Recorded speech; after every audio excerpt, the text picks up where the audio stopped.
See, I mentioned before that I used to work in the media, and my whole life, childhood all the way through, if everything else got taken away from me, if you're stripped down from everything else, the one thing that I knew that I could do was communicate.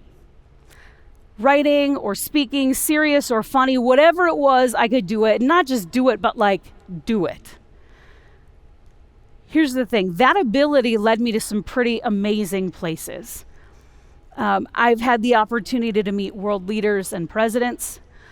I've covered just about every kind of natural disaster, national disasters too.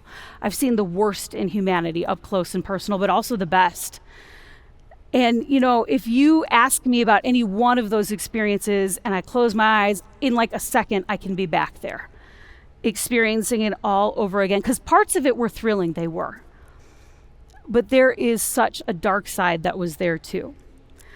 Because the attention that came from all of that led to this weird ego and adrenaline boost. And it became like this hit, this narcotic hit that I had to keep getting to know that my life mattered.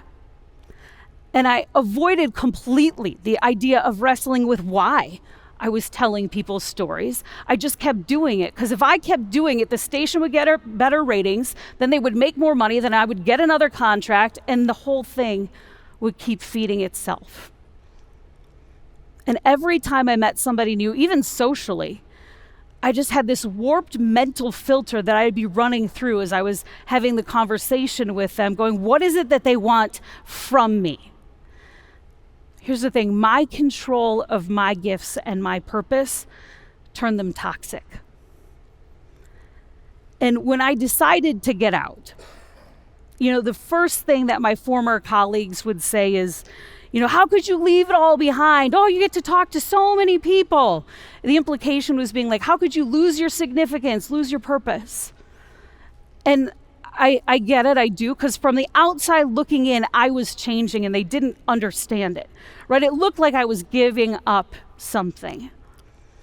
But the thing that they didn't understand was what I knew to be true, and that God was doing a work from the inside out. And the reason to me that it matters that you know that piece of it is because if this is something that you struggle with, I want you to know that when you do surrender those gifts to God, it's not an easy process, and it is going to start by feeling just different than what it's always felt like. And you might notice that on the inside out, and other people around you, they might notice it and start to call you out on it. And it's okay if you don't have all the answers right away. Again, it's a faith journey. You just need to commit to going on the journey with God and trust that wherever he lands you is going to be better than where you would have gotten on your own. That's it. And it was during these conversations I was having with these former colleagues that God hit me in the face with what I've come to learn is a significant piece of my real purpose. And that's just to have one conversation for him. One chance to point one person toward eternity with him. That was so much greater than anything I'd ever considered before. And for the first time in my life, when I realized that, I went through this season of not being able to communicate. It was totally bizarre, like having your superpower stripped from you, because I've never been accused of being at a loss for words. My family would laugh if they heard that. The process, it just completely wrecked me because I had never been insecure, at least not in this way, not ever.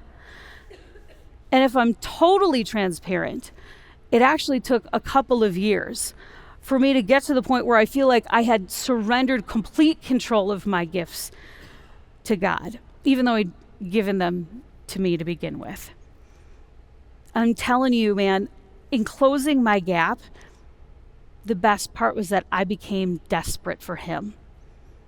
And for me, anyway, I think that's the point. Because now I am fully aware that I cannot do it without Him. And I'm at my best when I do it for Him, whatever it is. And now, whether it's communicating or anything else, when He is involved, you guys, it's sometimes the most bizarre, like out of body experience. Because I am so convinced that I can't do it on my own. I can't create what He's creating on my own. This is what it feels like when God does a work in you and through you. And I promise you, I am in no way, shape, or form special enough to be the only one that gets to feel this way. It is sitting right here, right now for you. So, let me ask you this. What is it going to take for you at your core to really understand that the God of the universe created you, and he did so with such intention that he actually has a specific to-do list, a purpose for you, and that he created all of that before you were even born? For some of you, you're stuck because you're still struggling with the worth issue. You don't believe you're good enough or you're gifted enough. And before you can know your purpose, man, you need to understand and become grounded in your identity as a child of God. That's your next step. And what I want you to do is I want you to go back to week 1 of this series, because all Mark talked about was identity. And I want you to either listen to the podcast or watch it again on YouTube. You are going to continue to be stuck in the gap trap until you address this identity issue first. Now, for others of you, maybe you see just like a teeny tiny piece of yourself in my story, because your deal is that you need to surrender control of your gifts and your abilities to God. You need to allow him to lead you. This could mean getting in some quiet time and journaling. Maybe you go on a run so your mind kind of just shuts off and you can be with him, a hike, a bike, whatever it is. Get to that space and that place where it's just you and it's just him. And once you're there, what I want you to do is think back to the different seasons of your life and kind of play through how you've used your gifts and abilities. And ask yourself what the motives have been.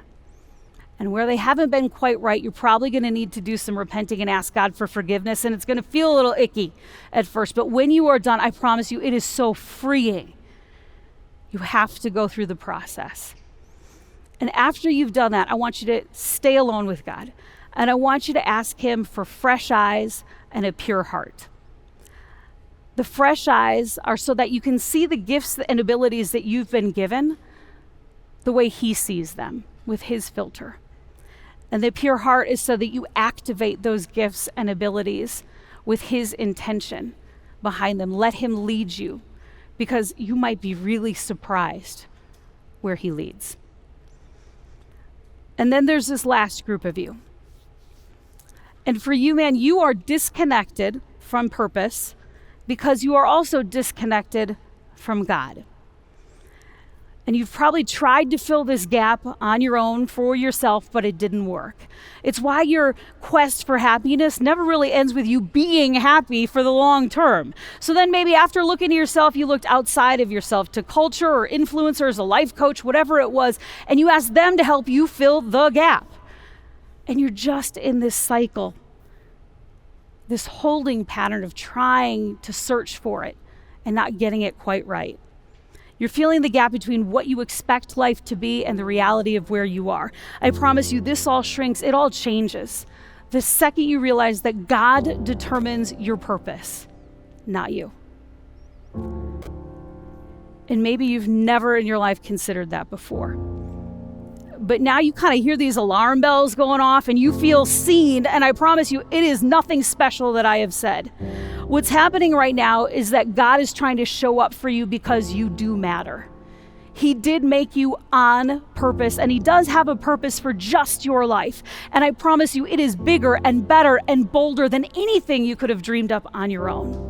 Scripture tells us this: everything, absolutely everything got started in him and finds its purpose in him. And guess what? That includes you. So,